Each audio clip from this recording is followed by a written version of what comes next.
आपको बताएं कि खैबर पख्तूनख्वा के जिला कुर्रम में ऑपरेशन में 7 दहशतगर्द हलाक, जबकि बहादुरी से लड़ते हुए कैप्टन नुमान सलीम और पाक फौज के 5 जवान शहीद हो गए। ISPR के मुताबिक जिला कुर्रम के इलाके डोगर में खुफिया इतलात पर ऑपरेशन किया गया। शदीद फायरिंग के तबादले में 7 दहशतगर्द हलाक हो गए। बहादुरी से लड़ते हुए कैप्टन नुमान सलीम और 5 जवान शहीद हो गए। शहीद कैप्टन नुमान सलीम का ताल्लुक मियांवाली से था।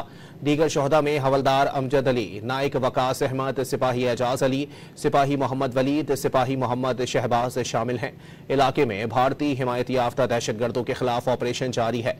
वजीर आजम शहबाज शरीफ ने कुर्रम में फितनतुल ख्वारिज के दहशतगर्दों के खिलाफ कामयाब कार्रवाई पर सिक्योरिटी फोर्सेस को खिराज तहसीन पेश किया है।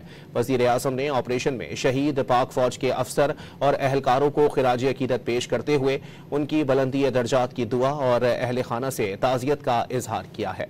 आपको बताएं कि खैबर पख्तूनख्वा के जिला कुर्रम में ऑपरेशन में 7 दहशतगर्द हलाक, जबकि बहादुरी से लड़ते हुए कैप्टन नुमान सलीम और पाक फौज के 5 जवान शहीद हो गए। ISPR के मुताबिक जिला कुर्रम के इलाके डोगर में खुफिया इतलात पर ऑपरेशन किया गया। शदीद फायरिंग के तबादले में 7 दहशतगर्द हलाक हो गए।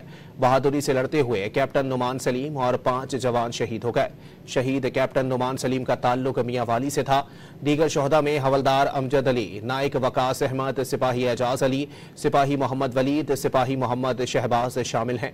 इलाके में भारतीय हिमायत याफ्ता दहशतगर्दों के खिलाफ ऑपरेशन जारी है।